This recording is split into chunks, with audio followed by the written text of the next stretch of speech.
I was there when I needed someone who wasn't getting over you. When I move to the side, when I move, call you mine. Assalamualaikum warahmatullahi wabarakatuh.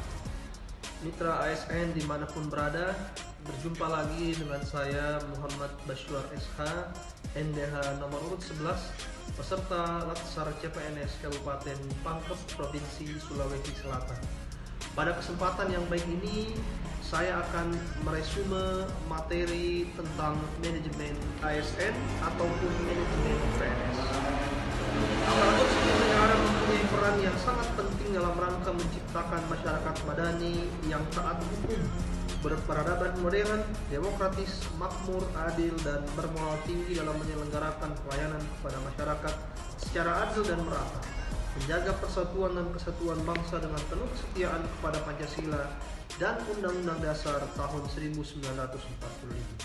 Dalam pembelajaran manajemen ASN ini terdapat 3 tujuan pembelajaran yang ingin dicapai. Yang pertama adalah untuk memahami dan menjelaskan bagaimana kedudukan, peran, hak, dan kewajiban serta kode etik ASN. Yang kedua, konsep sistem merit dalam pengelolaan ASN. Dan yang ketiga, terkait dengan mekanisme pengelolaan ASN itu sendiri. Manajemen ASN. Dalam pengelolaan ASN untuk menghasilkan pegawai ASN yang profesional, memiliki nilai dasar etika profesi, bebas dari intervensi politik serta bersih dari politik, korupsi, kolusi, dan nepotisme. Untuk dapat membangun profesionalisme birokrasi, maka konsep yang dibangun dalam Undang-Undang ASN tersebut harus jelas. Berikut beberapa konsep yang ada di dalam Undang-Undang Nomor 5 Tahun 2014 tentang Aparatur Sipil Negara. Berdasarkan jenisnya, pegawai ASN terdiri atas pegawai negeri sipil dan pegawai pemerintah dengan perjanjian kerja atau P3K. Apa perbedaan di antara keduanya? PNS merupakan warga negara Indonesia yang memenuhi syarat tertentu, diangkat sebagai pegawai ASN secara tetap oleh pejabat pembina kepegawaian untuk menduduki jabatan pemerintahan serta memiliki nomor induk pegawai secara nasional. Sedangkan P3K adalah warga negara Indonesia yang memenuhi syarat tertentu yang diangkat oleh pejabat pembina kepegawaian berdasarkan perjanjian kerja sesuai dengan kebutuhan instansi pemerintah untuk jangka waktu tertentu dalam rangka melaksanakan tugas pemerintahan. Pegawai pemerintah dengan perjanjian kontrak serta PNS ini memiliki hak dan kewajiban. Apa itu? ASN ataupun PNS memperoleh tunjangan, gaji, dan fasilitas. Yang kedua, cuti. Yang ketiga, jaminan pensiun dan jaminan hari tua. Keempat, perlindungan. Dan kelima, pengembangan kompetensi.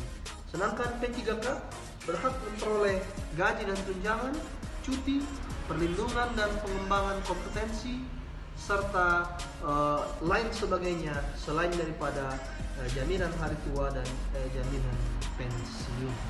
Kemudian kewajiban ASN itu adalah setia dan taat kepada Pancasila, UUD 1945, NKRI, dan pemerintahan yang sah. Yang kedua, menjaga persatuan dan kesatuan bangsa, melaksanakan kebijakan yang dirumuskan pejabat pemerintah yang berwenang, menaati ketentuan peraturan perundang-undangan, melaksanakan tugas kedinasan dengan penuh pengabdian, kejujuran, kesadaran, dan tanggung jawab, dan menunjukkan integritas dan keteladanan dalam sikap, perilaku, ucapan, dan tindakan kepada setiap orang, baik di dalam maupun di luar kedinasan. Selanjutnya, yang tak kalah penting adalah kode etik atau kode perilaku ASN. Ada beberapa kode etik dan kode perilaku ASN.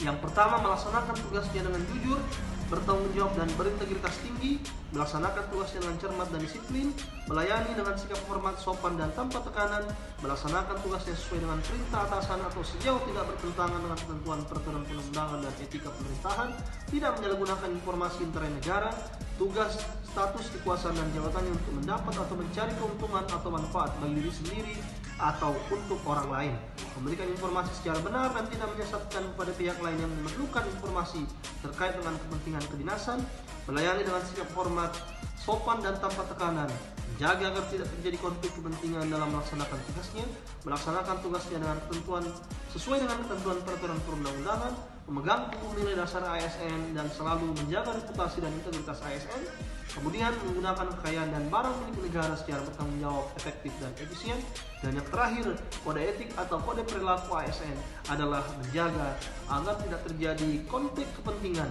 dalam melaksanakan tugasnya. Demikianlah resume materi tentang manajemen ASN. Terima kasih. Ainul kalam. Allahumma ila qamit thariq. Wassalamualaikum warahmatullahi wabarakatuh. I was there when I needed someone who wasn't getting over you.